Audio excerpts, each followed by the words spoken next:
Okay, so here's the thing. I had a topic, and Now it's gone. no, it's not gone. And I preemptively made a thumbnail for both Brayden and I's topic for this week because Bruce didn't say anything until today, and it's like a sick ass looking thumbnail.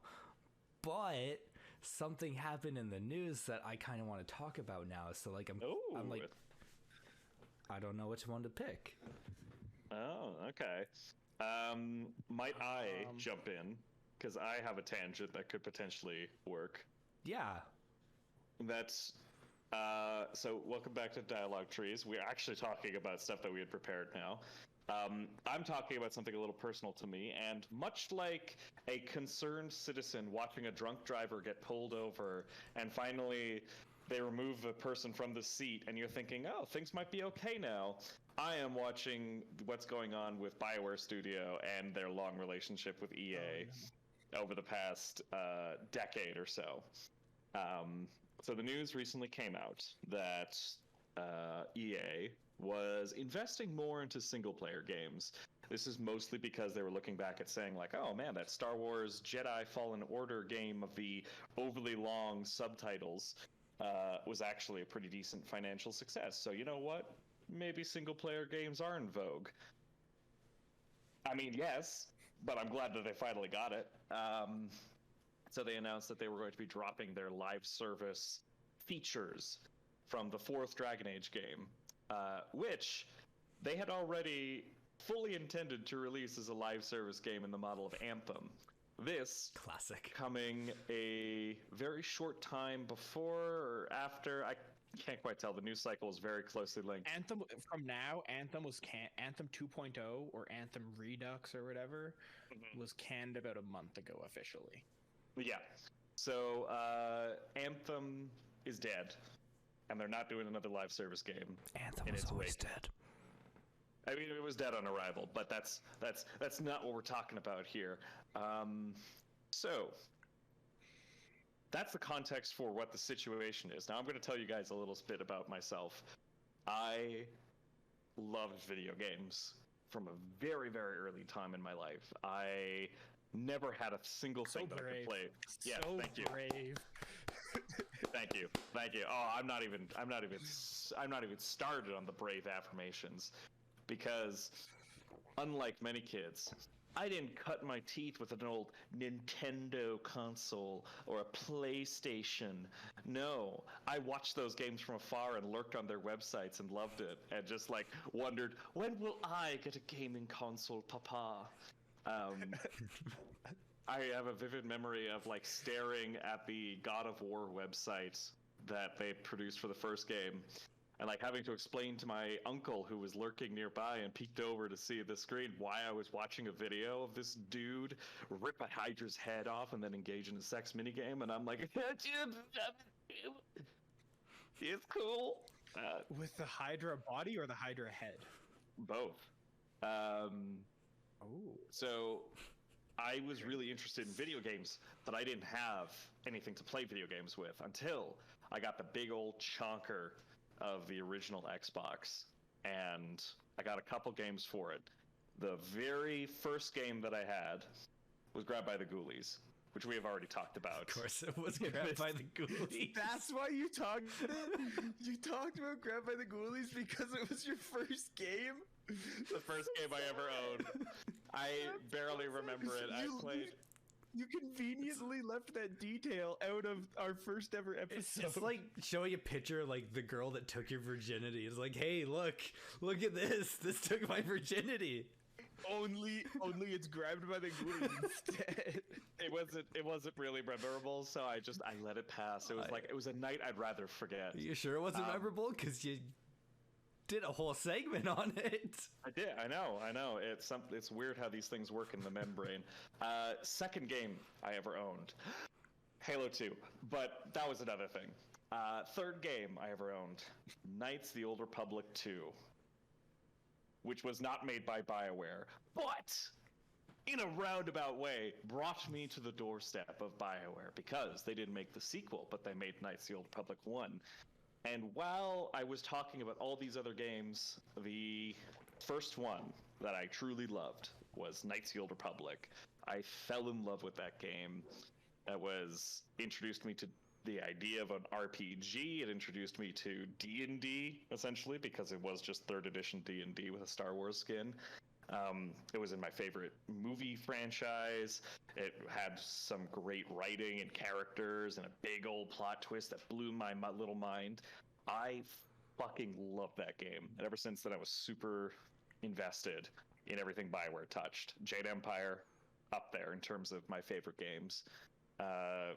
Devoured Mass Effect and Dragon Age when they were coming out as a eager young teenager ready to, get more into gaming as a lifestyle and enjoy the hobby.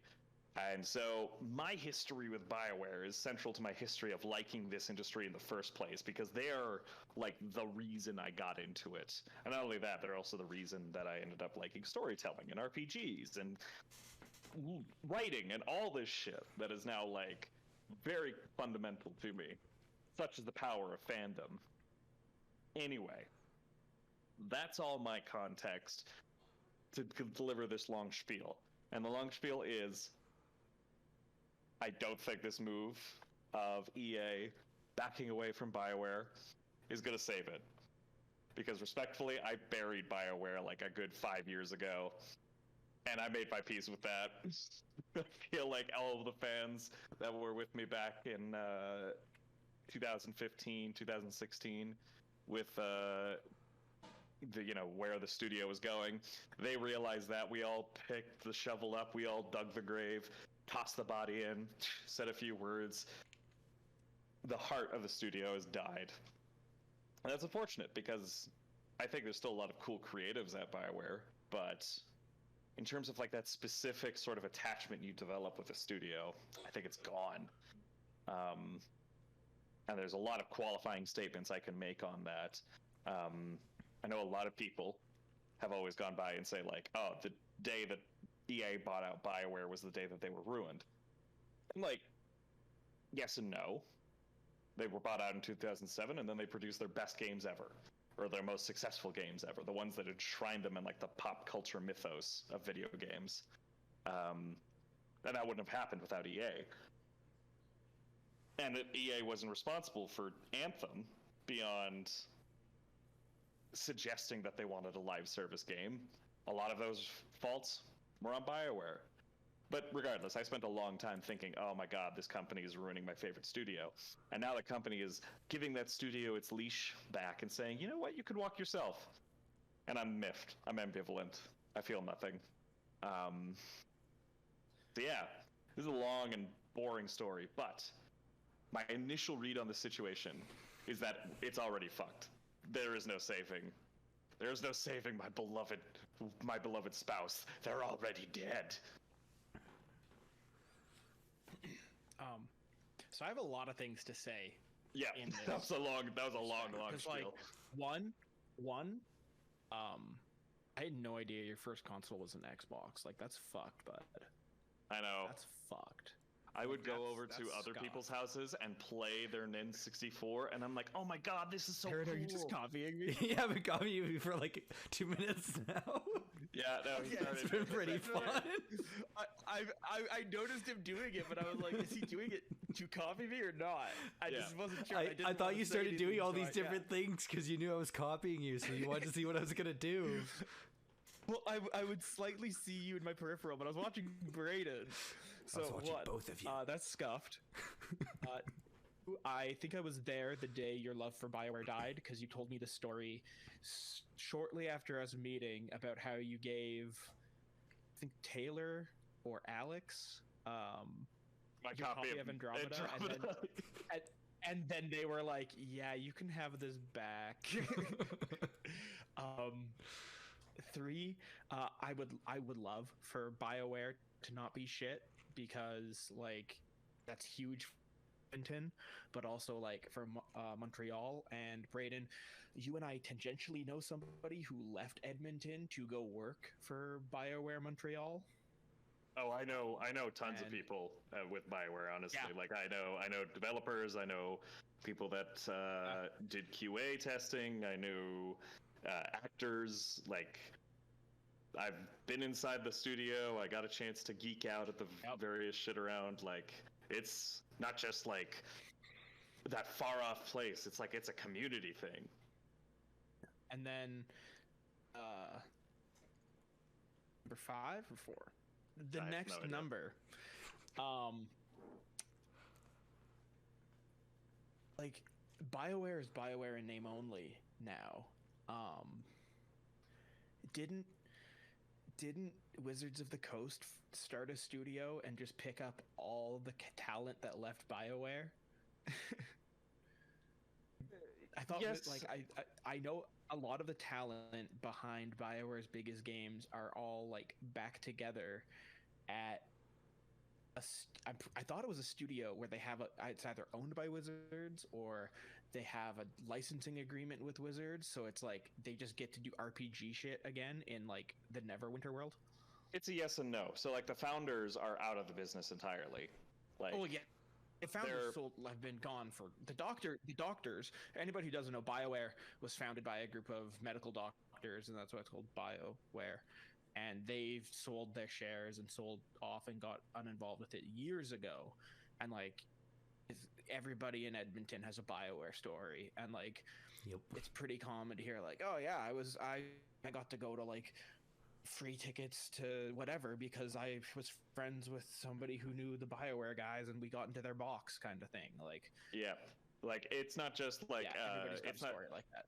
Yeah, in Edmonton, we really only have one studio that is even remotely famous on the video game stage, and that studio is BioWare. They are literally the only one. Yep. And soon Hartfeld Studios. I mean, in Canada, there's only like a handful of big studios, and like I'd say the two big ones for sure are Ubisoft and BioWare. Like, yeah, where made Mass Effect. Ubisoft Montreal did Assassin's Creed. Yeah, so it definitely hurts, and I can see your point. I guess my question that I'm trying to pose with this long tangent is it possible for a studio to bounce back like this? Does the name mean anything beyond just the people that are under it? Because we've seen franchises that waver back and forth in terms of like what we view as their artistic credibility. Like we've seen Naughty Dog bounce from like beloved game icon to some shit stuff that was around in like the 2000s and then jump straight back into it, and then all of a sudden changed like super high prestige shit. You saw Santa Monica go from changing course of one of like action slasher with God of War, and then 10 years later they come out with this super emotional charged drama about angry bitter Kratos and his son in Midgard. Like the company itself changed as a result. Like their tone, their reputation, their legacy was completely different. Yeah, I have 2 examples, I think, from media in general where how it works. And I've been saying a lot of things. So Aaron, if you have any say before we kind of take another step away via tangent. Okay, well, I'm going to go on my own slight tangent for 1 second. Because you also like BioWare shit. This is something that I know Bruce doesn't share with us. So I already knew that Brayden was going to talk about how much BioWare has hurt him. So for the thumbnail, I wrote BioWare hates Brayden because I already knew where this was going. I already knew. Now we have to use it because our thumbnails with Brayden as the focal point do the best in our videos. Yeah. I can't leave him. I love him. That's dark. I know. I feel really bad for that joke now. Props to anyone who survived. One out in post. I'm gonna edit that one. I'm just gonna edit that all out in post because like I feel bad. Yeah, like, no. Or include it and then include resources for domestic abuse survivors. Oh, yeah, we bounce back. So we're gonna cut out that entire section. The whole thing, yeah. Cut out the entire section. I'm just gonna cut out the whole section, and then I'll just put links in the description for domestic abuse shelters. And no explanation. No explanation. Yeah.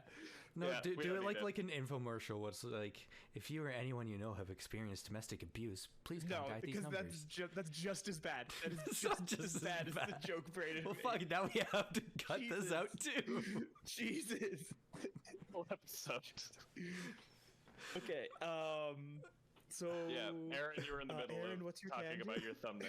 Oh no, that was the tangent. Okay. As for BioWare bouncing back, Or if it's even possible for a studio, specifically in the gaming industry, but else like other studios abroad, like if there's a way that the name, the reputation, the legacy can survive when the actual creatives depart the studio. see, like, 2 examples. Yes. for a lot Aaron, of studios. if you want to go first, go for it. Yeah, I'm already and I'll shut talking. the fuck up. Yeah, Bruce, shut the fuck. Yeah, you tell yourself to shut the fuck up. If like looking at like Japanese studios, like the talent has changed, but the ones in charge now have been with the company for like ever. Like, look at Nomura. He's been there since like Final Fantasy VII, designing characters, and now he's making entire franchises for the studio. Yeah. Then you have shit like Nintendo, where like everyone is old as fuck there, but still making good games. That's a hot take. Shut the fuck up, Bruce. That's a hot take. I mean, Yeah, they make good games. They just make poor Nintendo's an example decisions of how otherwise. Not to do it. I'd say that Nintendo could be an example of still making good games if they would just release anything. They still make good games. They just make poor decisions otherwise. Like killing Mario. Oh no, Mario's gonna be dead by the time this podcast comes out. I'm sorry, guys. Yeah. Yeah. Oh fuck my arm. Oh yeah, your arm has to go too. Yep. Join us next episode at the tattoo parlor where Bruce gets his tattoo blacked out. You know, I don't know if either of you ever played Heavy Rain, but like there's a scene where the character has to like cut off their finger on camera. Like we're gonna do that with Bruce. Like you have 2 hours to remove your sleeve. Man, you're like, tattoo or the arm? We just do not elaborate. That game, I had to sit there forever thinking about like every choice. Like, oh no, do I cut off my finger? Can I still hold my son? Do I kill this drug dealer? No, like he has a daughter. I can't do that to him because it's like, you know. None of it matters because David Cage is. I know none of it actually matters. All right. You find your son either way. Back to the topic at hand. I don't know. It's like it's kind of iffy. Like some studios, like they bring in new people and they're good, bring fresh ideas and like take studios into whole new eras. But it feels like EA isn't really doing that with BioWare, or at least if they are, they're like kind of sabotaging them in a way. Because you know, look at Andromeda turning into complete horseshit just because they didn't want to give them the tools to actually make a good game. That Andromeda was not EA's call though. That was its whole other series of issues. Like Andromeda was hamstrung in multiple ways. I think EA was very limited in terms of its problems. I think EA's influence is maybe a bit more like far-reaching, where like they made decisions years back that manifested with Andromeda.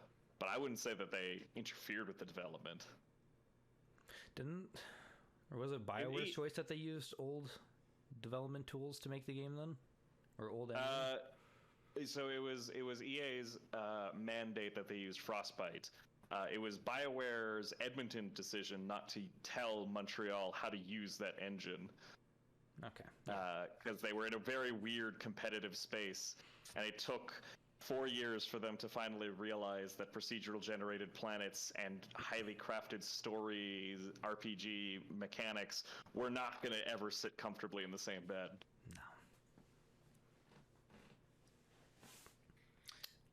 No. Anyway, that was my... For a success story of like a lead developer change kind of thing, or you know, like the name living on past something, like I think about Mortal Kombat.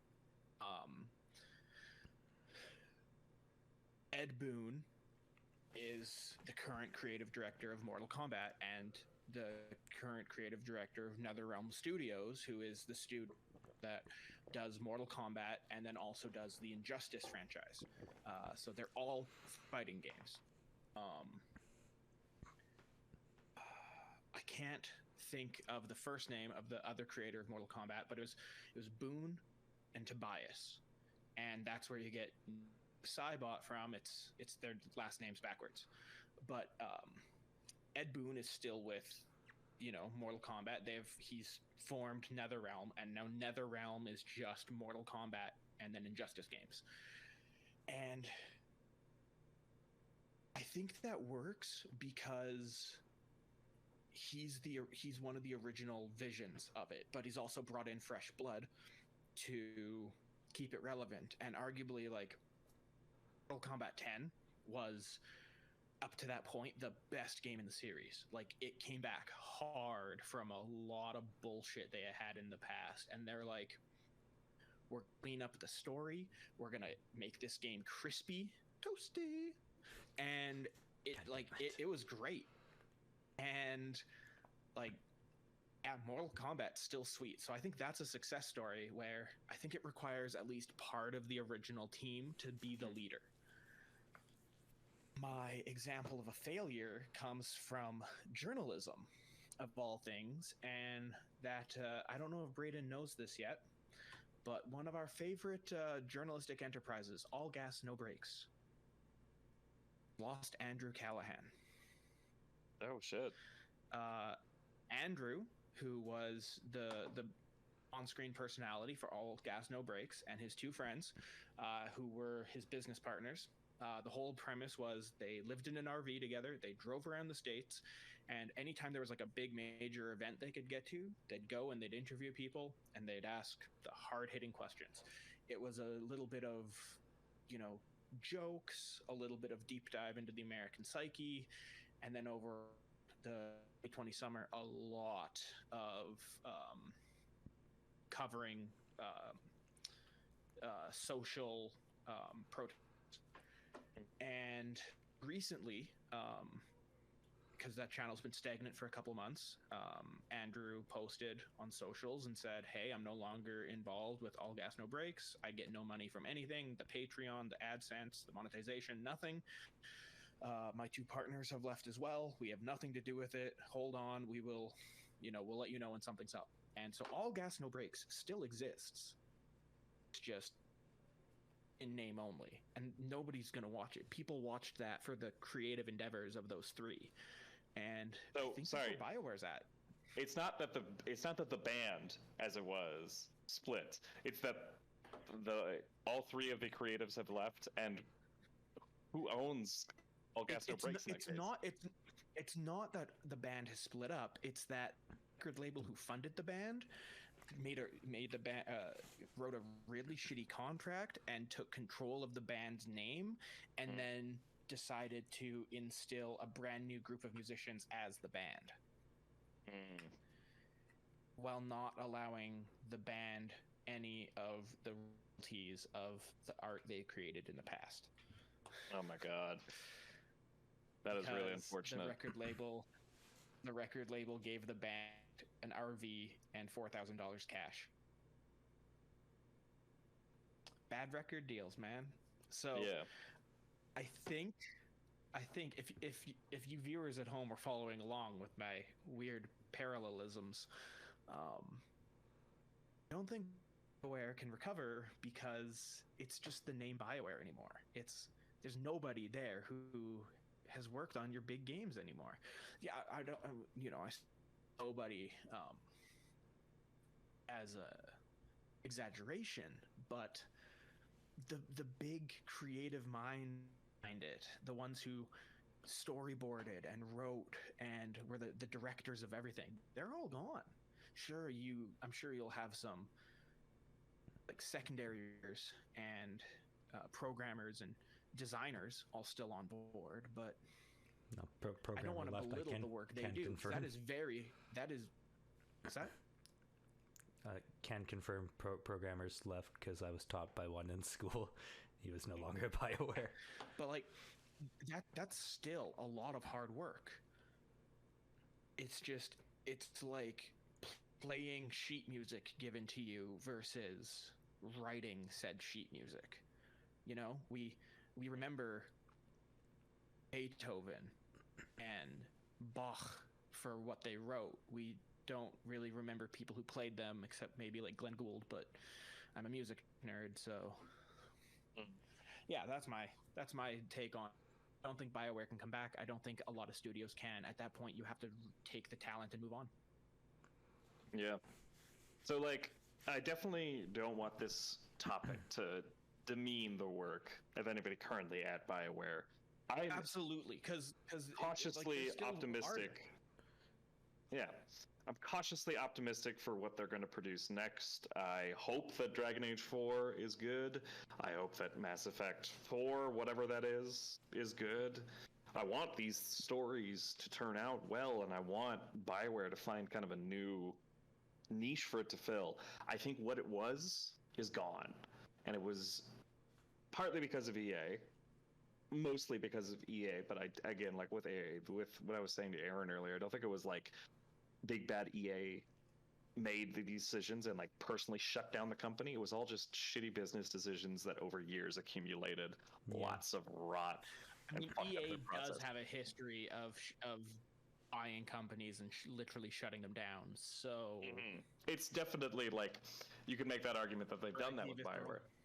Yeah, Visceral, Westwood Studios was Visceral, wasn't it? I might be remembering that wrong. I don't remember. I just know Visceral from Headspace. Yeah, Pandemic, Mercenaries, loved your shit, Original Battlefront. Feel so bad for you guys getting your work stolen and put to somebody else. Classic. Anyway. I think for BioWare to recover, they need to make new franchises. Because I think the other problem is, like, these franchises were made with these creative people in control, and they're not there anymore. That's like, I go, hey, Bruce, you're writing the next fucking Lord of the Rings saga. Have at her. Sure, Bruce knows a lot of Lord of the Rings, but, like, he's not going to get the same... Okay, Bruce doesn't know... You know what? Fuck it. It still works. Brayden knows a lot of Lord of the Rings. No, I figured Brayden knew... I figured Brayden knew too much Lord of the Rings. That's why I didn't want to put him on the spot. It still... You know, it still works with Bruce not knowing it. Brayden praised Eru Ilúvatar every night before bed. Excuse you. He doesn't like it when you directly worship him. Yeah, he's dummy. Come on. Yeah. Shut the fuck up, Bruce. His acts are very mysterious.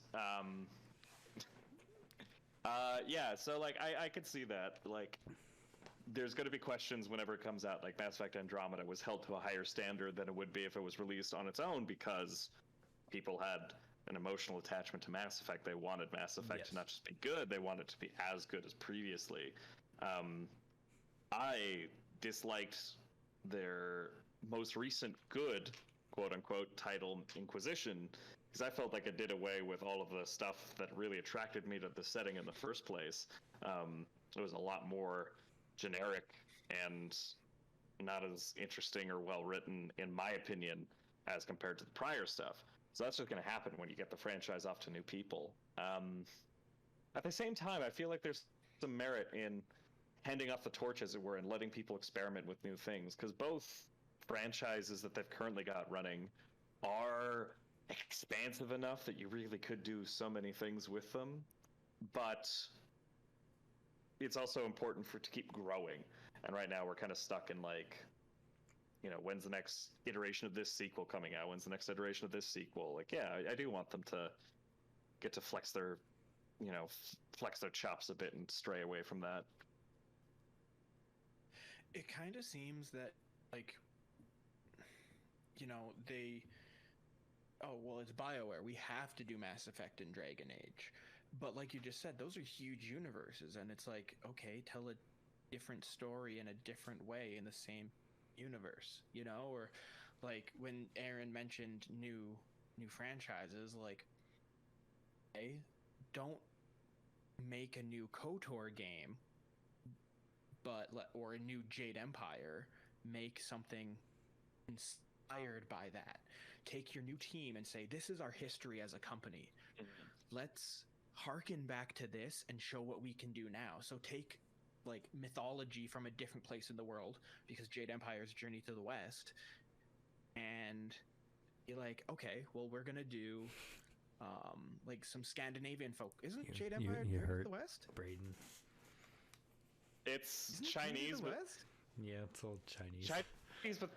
Chinese mythology is not just Journey to the West. That's not the one thing you could draw from. Little Trouble in Big Listen, China. dude, I don't know anything. No, Big Trouble in Little China. History. That's all good. It's just The only thing I know about China. China is Black Sun Wukong looks wait. dope as fuck, and the Uyghurs are being genocided. Guys, can I pull something from the vault quickly, please? Yes. Bruce, you just pretty much like pulled a Kojima, where you looked at the West and like, man, Escape from New York, this is just the West. Let me make a whole franchise based on that. No, too late, Brayden. It already happened. Oh, that was the Okay, reference. you know Yeah. That's passable. Yeah, if we're talking about the vault, I have to get this in now because Nope, we're said, still talking about BioWare. Maybe. I don't know. I'm good to move on. Like I said, I buried the dog a long time ago. I don't want to resurrect the dog. Wait, isn't burying the dog a sexual thing? Oh God, is it? no, it's fucking the dog. What the I'm pretty sure burying the dog is like putting your dick in something. Well, I have buried Hang the dog. on. What? That's irrelevant. Okay, so my dog got run over. I'm very sad. I put the dog in the Now dirt. I feel bad. And I'm good. I don't want the same dog. I want a new dog because I can't do that anymore. I can't go through it. So goodbye, BioWare, old faithful. Yeah, Bruce is the thing. Hey, I Brayden, googled I'm it. sorry, but best I can do for you there, Brayden, is taxing your old dog. It looks like your old dog, but it doesn't play anywhere near as well. Just limps. Okay, if you could get me Knights of the Old Republic and Unreal 4, I'll be fine. How about These are my Knights of the Old demands. Republic 3, made by the E team? We already did that. I paid. Edmonton? No. I've been through this before. I was there for when they launched Star Wars, Knights of the Old Republic 3, 4, 5, and 6. I remember, motherfuckers. This is all in reference to SWOTOR, the MMO, because Right. they promised it was going to be Knights of the Old Republic 3, 4, 5, yeah. and 6. Yeah. I tried to ignore bet that it game. was. Yeah. Right. Anyway. Anyway. So speaking of Kojima and the vault, We're cracking we it said open. that this would go in the vault. No, this is not in the vault yet, but this will be the last time. Technically, it before it should goes be into the because vault. Brayden said the thing like a month ago. Yeah, but we I forgot. don't know that because of movie magic. Ah, yes. Yeah. Attention, imminent opening of the vault. Please state the subject to be Right. put into the vault.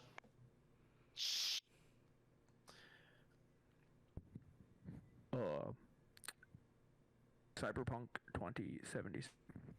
All right, the clock's ticking, folks. We got to get all of our cyberpunk jokes, references, comments out now because at the end of this episode, he's gone in the vault. This is a safe cyberpunk space right now because Safe. I don't want to talk about how cyberpunk shit the bed and had the worst video game launch since E.T. the Atari. The worst? I want to talk about how because cyberpunk shit the bed and had the worst video game launch since E.T. for the Atari, the rest of the industry has kind of said, oh shit, and they're putting all their games back into the oven and delaying them a little bit so they'll actually release well because they don't want to be the next cyberpunk. Yeah, I I think feel like that we've is been a saying great this thing. though for years. Like speaking of Anthem, we were saying this about Anthem. Like it came half baked out of the oven. It'll be the wake up call for the industry. We said that about Marvel's Avengers. It came out half baked. We hope this will teach the industry. They keep putting Marvel I Avengers agree. back in, and Those it's all still did. not baked enough. You didn't fucking turn on the oven. None of those had court cases. None of those involved tanking one of the largest studios in Europe. None of those involved federal investigations into trade practices. So I think this is a whole other level. Like those were big, man. Like those were like Guardians of the Galaxy 2. But Cyberpunk, that was like fucking Infinity War Endgame shit. The most ambitious crossover event in history. Yeah. And like, oh man, you know, I've been talking about Guilty Gear Strive for a while. I'm very excited for that game. That game was supposed to launch on April 6th, and I was getting excited. And you know, I've been looking for a fight stick, and I've been texting your brother Brayden, and I'm like, "Yo, like, what should I get for my first stick? I'm trying to get back into stuff." And he's like, "You know, like, what do you like to play? You know, do you want Korean or Japanese gates?" And I'm like, dude, I know what all of this means because I'm a fucking FGC nerd. But I don't know because I haven't played in so long, but I'm excited. And I'm like, yeah, man, like 2 more weeks. Like it comes out like really close to my birthday. You could say on my birthday. And I was like, oh, it's going to be great. And then your brother's like, you know, it got delayed to like June, right? And I was just so sad. I was so sad because I was just so excited to play. But then I realized, like, that's a good thing because they had their open beta. They got a lot of feedback. And the biggest thing was, like, yeah, our balancing is okay. We're going to improve it. But our netcode is kind of shit right now. And we need to do better. And we're going to put it back for a while because we don't want to release a shit game that's unplayable because fighting games, by their very nature, are competitive, and if you can't have a competitive game on launch, what's the point of launching? And I think that's wonderful. Like, I am so glad to see, like, it's not like Guilty Gear is like a AAA franchise. It's not Street Fighter. It's not Mortal Kombat. But cat in a box. How much of that can you really attribute to Cyberpunk, though? Because I feel like we have to talk about the elephant in the room when we're talking about video game development right now, which is COVID. Like, I think by its very nature, it stalled every sort of creative endeavor involving large amounts of people. So I feel like you could make an argument that COVID is more likely the reason why they would stall it, not necessarily because they see Cyberpunk and they're like, nope, don't want to do that. Games have always been delayed. It's not like this is a new thing. What I would say is like if we're in the arguably we're in the era of launch now, patch later. Yes. And the poster child for that is Bethesda. Okay, T-minus, I'm just going to pop out for a second. Okay, I'm going to shit on Bethesda while you're gone. No, but Bethesda is release a game and have your community fix it for you. Absolutely. And then release the game again and charge people for those fixes the community made for you. And then a Game of the Year edition. Skyrim, baby. And then an edition for Amazon's Alexa. That's real. I think you can play Skyrim on Smart Fridge now. Oh, probably. Wouldn't surprise me. Like... Oh, I was hoping he was going to have, like, a sandwich again. I was really hoping he was going to have a sandwich. No, sorry, I was just making out with my girlfriend. Oh. Yeah, I figured. It's okay, Aaron. I was just making it with Aaron, and he's my boyfriend. Yeah. Okay, well, jealous? You don't need to make me jealous. Anyway, wait, we're supposed to be his dad, so... It's like going up to your kid and be like, yeah, I was just making out with your other parent.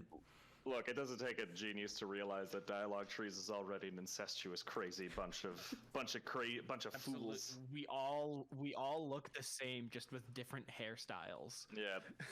Oh my god. We literally are like the first. Anyway, when you go for like face customization in RPG, we're the first 3 presets. You mean we're the first preset? Who likes video games? Okay, so Bethesda's the poster child for launch now, patch later. I'd say that being in a global pandemic, that just helps the case for launch now, patch later. And so by seeing companies say, no, we're not going to just launch now. I'm loving Brayden's character creation movements. Oh, is that what he's doing? Yeah. Is that character creation? I was just like... I didn't know if was saying something to you or not, and I was like, No, what are they talking He's doing about? character creation.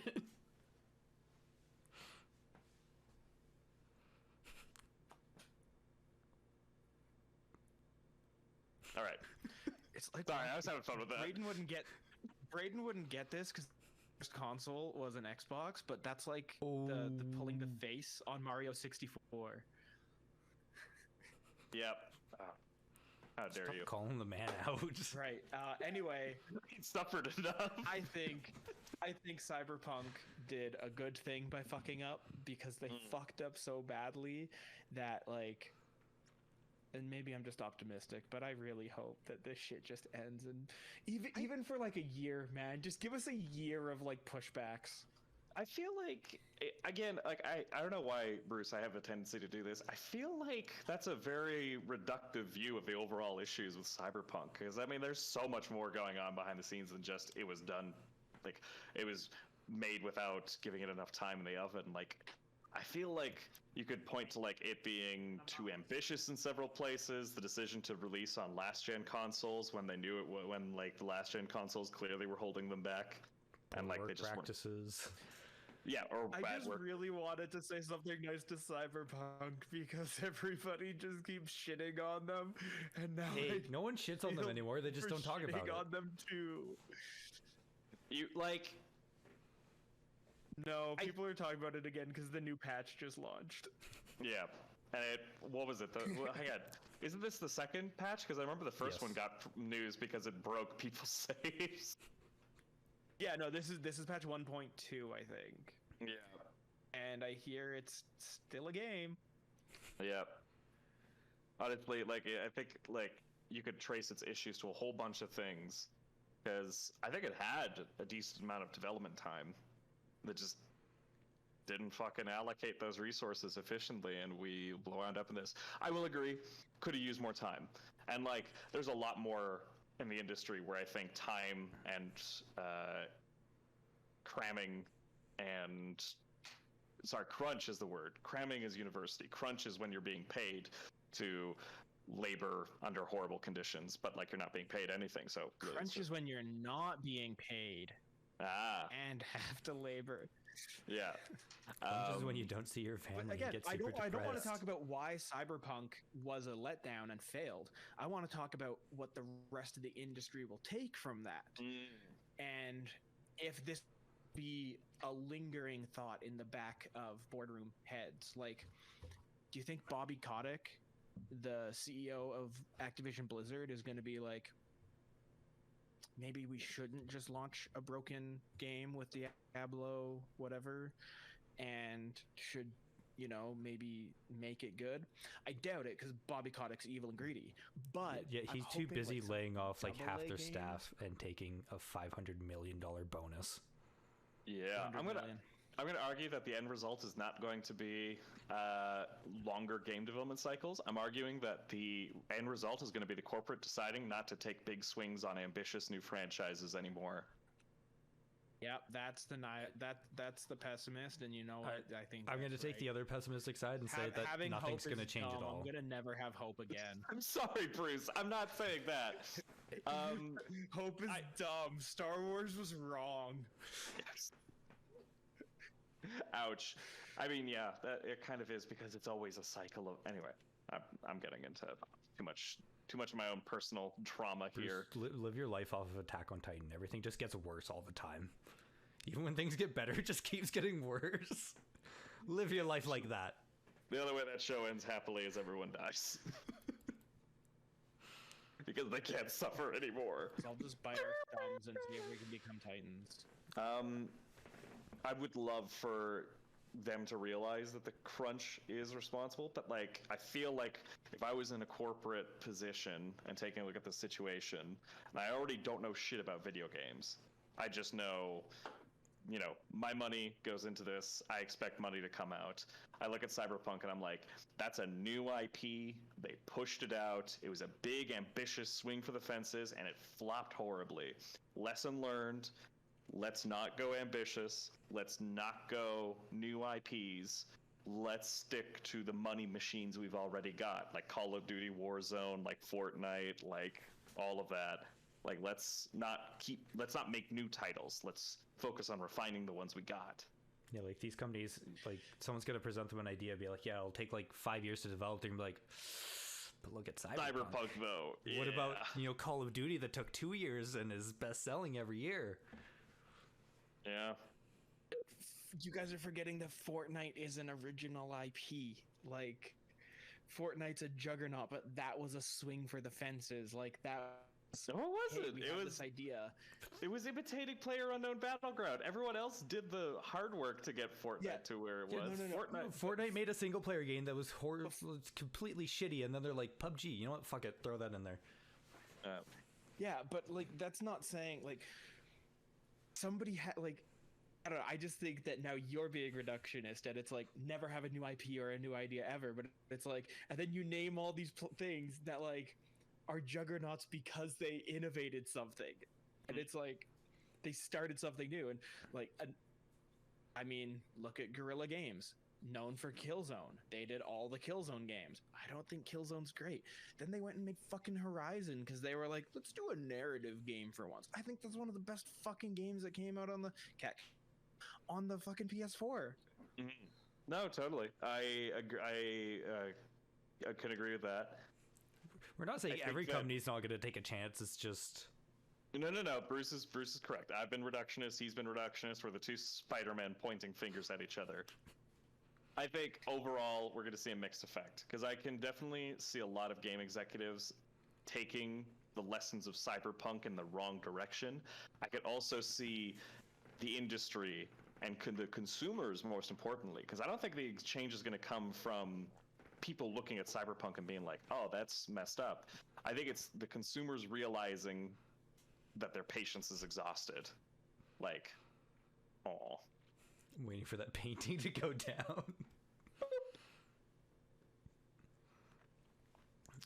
He's frozen and he's just pointing at his cat on my screen.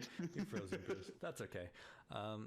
This was the last known image of Bruce Highfield before he disappeared. Ludwig is still on the run. The unfriended universe. Oh my god, it's true. It finally happened. Bruce, can you still hear us? Nope. He's gone. That answers that. Yep. Hi, Bruce. It's just Ludwig. It's just like, meow. You can just see Bruce's like body just hanging out in the background. I really hope it is, and I hope he takes the time to make that happen while this is loading. Yep. Anyway, you and I are both very cynical. Oh. Hi, Bruce. Yeah, see, I'm cynical in the sense that I don't think... Oh, okay. Oh, well, fuck me too, we Bruce. just pissed him off this time.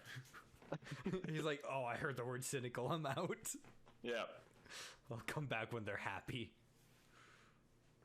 All right. I guess, you know what, Bruce brought up a good point. Let's say something nice about Cyberpunk 2077, because we have been shitting on it. It looks pretty, sometimes.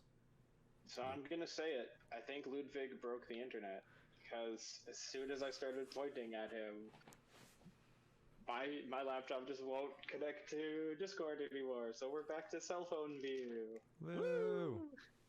It's all right. We were just talking about how Ludwig was... For realsies this time, I am out of here on Sunday. So Sunday night, the next recording... Oh my god, you're so cute. Sunday night, the next recording will be at a new place with new internet. Why are you in the little cubby hole? Oh. Look at those eyes! Hello. He's just exploring! Oh. Just ready to see him jump at the fucking camera and Bruce dies. This is like in horror movies where like the ghost is in the corner and they have to get like super close and then they get attacked. He's in play mode. So yes, Bruce, Aaron and I are both going to say something nice about Cyberpunk 2077 because you're right, we have been shitting on it, and it's time to give back a little bit. I think the voice acting in that game is like some of the best of the year. Like, there's a lot of hard work that goes in from that cast, and I think it's especially interesting because this is a Polish game studio, and yet their English voice casts are really, really strong every time. Like, they don't write in English. At least is what I'm assuming without knowing further details. Like, I'm assuming that they write in Polish and then they have a localization team. I was gonna say, like, that would be like good on you localization team. Yeah. I don't know if that's the case, but the guys at CD Projekt Red know how to write like some really good characters in some places. Sometimes but the voice acting always sells it for me. So like, fucking A+ for everyone involved in the cast. Yeah, they're not like Bethesda using the same 5 actors for every fucking character. Yeah. Well, I think Bethesda they kind of ran into the issue of like scale and how to sell the scale of their worlds, because it's just literally like more characters named and written in scripts and dialogue than any other franchise I could think of. So I understand the need to reuse your voice cast. Yeah, it's still funny though. I mean, how many times can you talk to the dude? It's deep voice in Oblivion, like, hello there.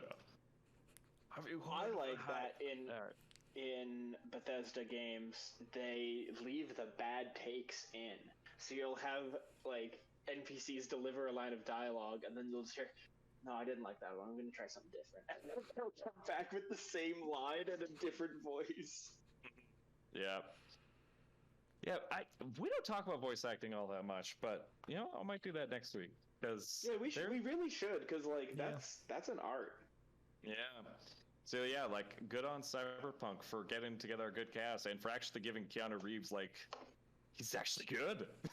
Like, he's good at the part. Wake up, samurai. Wake the fuck up. Like, I was expecting it to just be a meme performance, but no, he's actually pretty good. Yeah, that's because that character is just John Wick in the future. Yes, this is true. I mean, it's not hard for Keanu Reeves. Keanu Reeves. Yeah, washed up rocker man. That's hey Keanu Reeves, want to play yourself in this game? Yeah, okay. Yeah, fuck it. Yeah, I mean, I think the big thing. No, I realize I'm just going to keep talking about more voice acting and acting in video games in general, and I realize we need to save that for another week because it's a golden topic. That is a golden topic. All right. You guys are golden topics. Aww. So we're going to do that thing where we Aaron. say next week this is what we're going to talk about, and then we're not going to talk about it next And then we're not going to talk about it. Classic. No, because... Oh, man. So, does anyone have any final things? Sorry, one more final thing, and then we're done on this topic. Stay tuned for the acting and voice acting episode, and also, just in case you forgot, stay tuned for the Nemesis System episode. Yes. Does anyone have anything they'd like to say or hold your peace before Cyberpunk is exiled to the vault? I hope it turns into a good game so I can actually buy it and play it. Good enough. Come on in, Cyberpunk. Yep, that's Hideo Kojima, the one and only. All right. I just pictured the Indiana Jones scene where everything's in a crate. Yep. It's by Hideo Kojima. Just put into a warehouse. Oh my god. Dude, I'm sorry, but because the vault is open, this one squeaked out. Hideo Kojima's in a crate in the warehouse researching for his next fucking IP. Hell yeah. Oh, good old Hideo. Hideo.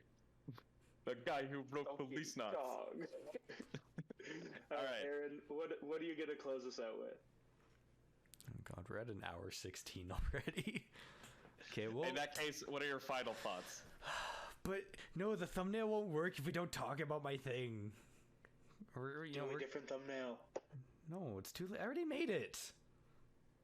I don't care. It's too late. The last thumbnail was me in...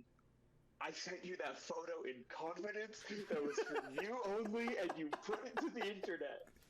Come on, that one was so fucking funny. That was for you only. That was so funny. Not to harsh your vibe, Aaron, and I love the thumbnail work you do.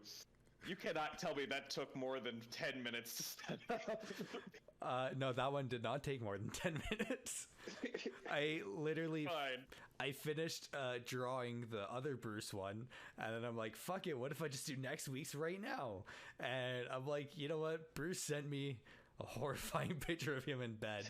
I'm gonna find a way to use that. And the context was he sent me a text. No, and said, "Oh, hey, I don't want to hear context. I don't want to hear. actually, context. no. The context is Bruce and I were working on stuff, and Bruce's laptop died. I'm like, "Hey, are you coming back?" And he sent me the picture of him in bed. That's the context. No, I'm in bed. I don't know. Am I coming? Like, And that's why I used you for that thumbnail. Oh man, this is all right. This is me showing my fartsy old brain that doesn't understand these modern references. That's a Kingdom Hearts thing, yeah. Yes. The text. Okay, yeah, that's a Kingdom Hearts thing. God, maybe I need to sit down and play those, and then I'll record my thoughts in a podcast. Yeah, no, do it. No. We'll make I've a already, video out of us invested- watching Brayden play it. I've already invested like 40 hours in Final Fantasy 14, and I'm only 2 patches in. Oh God. Sorry, not two full cycle of patches. Sorry, and then the first patch of the second expansion. So I'm still I got hours yet to kill, hundreds of hours. So I don't know if I could do Kingdom Hearts. You can. Can't do Kingdom Hearts, dude. Like, You can. this is 15 years of a series that still just hasn't ended. Like, I mean, Yeah. it has a. No, I can't even say it has a jumping off point. It has a jumping off point if you didn't watch the secret endings. yeah, it's got a jumping off point, as in, like, it's so fucking convoluted and you don't know what's happening. You're just gonna jump off a fucking bridge. No, if you didn't watch the secret endings, it would have been like a nice ending. If you watch the secret ending, then it just that's every brings you Kingdom back in. Hearts game. I love the idea of just like you finish Kingdom Hearts, immediately just everything in the trash, and somebody's like, "Oh my God, did you say after the credits?" And you're like, "Nope," and you just run away screaming. Like that's my favorite means of storytelling. Just like come up with a story that people would rather run off and scream bloody murder over than actually sit down and participate in. Yeah, that's Kingdom Hearts. That's Kingdom Hearts, baby. Ugh. Japanese games. Gotta love them. I don't know why I'm okay. picking a draw. I don't know why that's like the only thing that came to mind to say. Like, No, I'm sorry, but seriously. So like, I grew up with JRPGs. That's what I fucking learned on. Like, there's a reason I have a fucking Zelda sleeve. I know it's not an RPG, but it's a J action RPG. Sort of. a JRPG. Zelda 2 was a Jarge. real RPG, so. But like Final Fantasy, played the shit out of Final Fantasy. That's what I thought all gaming was. I was like, why would you shoot somebody? That's dumb. Like, you're supposed to have a big fucking sword This and was a spiky hair. Yeah, it's like It's so inelegant. Where's the turn? yeah, I can't shoot him. It's not like, my turn. That's what I learned on. I played Final Fantasy 9. I played Final Fantasy 7. I played Final Fantasy 10. I played Final Fantasy 11. Slightly. I played Final Fantasy 12. I had my data in Final Fantasy 12 get corrupted, so I played Final Fantasy 12 again and still didn't finish it. Because I never finished a Final Fantasy. The first Final Fantasy I finished was 7, and that was on like New Year's Eve 2020, as in like right before it turned into 2020, and that's because I powered through 60 hours in a week because I was so depressed about leaving my house. I just played Final Fantasy for like 18 hours a day. That's some raw shit. Yeah, and so like, you guys shit on me because I didn't play any BioWare games, and like, oh, Bruce doesn't like RPGs. You didn't have Bruce time. doesn't like RPGs because You were too busy not finishing Final Fantasy games to play BioWare games. Yeah, I was too busy not finishing Final Fantasy games. Final Fantasy 9? No fucking clue how it ends. Apparently Zidane's a clone. Final Fantasy 10? No really fucking clue how it ends. All I know is Titus isn't real. Final Fantasy 10 too? No clue. But Titus still isn't real, but now he is. But now he is real. Another parallel version unit? Like... Well, I think this has been a fantastic episode of Dialog Trees. I think we gotta save it. I don't fucking care. It's staying the same. Okay, cool. We'll talk about your topic next time, man. No. I think it's Fuck BioWare. I don't give a fuck about BioWare. Fuck you and your Final Fantasy shit. He'll be back. Yeah. He always comes back. I think we should probably call it quits for the interest of not having to carve this episode up into a episode and a bonus that doesn't have a focus. So, thank you everyone for joining us. Bruce is Bruce Highfield. He's back. See, I said he'd be back. Yeah. Yes, hello. I have composed myself. Yes, we're heading out. So if you want to do your I just wanted to come back and say good night because I love. Good night, everybody. Good night. Like and subscribe and at Ian McGregor. The episode's over. I choose when the episode ends. At Ian McGregor and tell him to come join us for Dialog Trees. And that the only will way do to anything for him. The only way to deal. Brayden, or sorry, not Brayden. Aaron, who are you atting? Ian McGregor? Okay, I thought you said Ian McGregor, and I was about to lose my shit on you. Ewan's brother, Ian. Just the lesser known McGregor. Ewan has a brother, and his brother's in the Air Force, and his brother's call sign is OB2. Yes, I know that. That's awesome. Hey, Ewan, I'd like to be your brother. Yeah. If any McGregors want to be on the podcast, we will do anything for you. Excluding Connor. Anything. Yeah, fuck Conor McGregor. Are you kidding? We're not high profile enough to say fuck anybody. Please come on. I don't care who we're not high profile enough. No. We say fuck people all the time. Brayden, if you're saying that, you'd have to bring on Bill Cosby. Can you imagine though, like being the podcast that gets to interview Bill Cosby after all this shit? That'd be so awkward. Okay, what? Okay. So, new game bonus segment. It's a quick one. Would you bring on Joss Whedon for a podcast? No. Actually, maybe just to like shame him and then watch him like angrily leave. Are we talking meme or actual? Rapid fire. Let's go. Like actually, like it doesn't matter. It's up to your interpretation. Right now, would you bring on Joss Whedon for a podcast? Yes. Next episode. Would you bring on Bill Cosby? No. No. Bill Clinton? Yes. Yeah. Only if he'll come with Bill Cosby. Let's get a bunch of get Bills them as on. a package deal. Get Bill Nye too. Would we bring on for next episode Call Me Carson? I don't know who that is. No. Okay, what about Danny Sexbang? Ooh, I don't know. No, because the Call Me Carson stuff is way worse than the Danny Sexbang stuff. Totally, it's just I've got a weird personal stake in the Danny Sexbang stuff. No, I can't do it. And then last one. Recently announced, this person said they were going to start doing the circuits of all the big podcasts. So I think if we can get them, we might be, a big podcast. Would we bring on the 45th president of the United States, Donald J. Trump?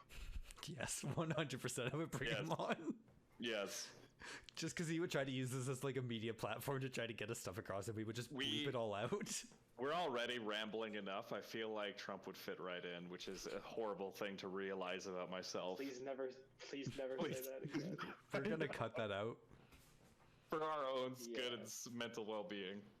All right.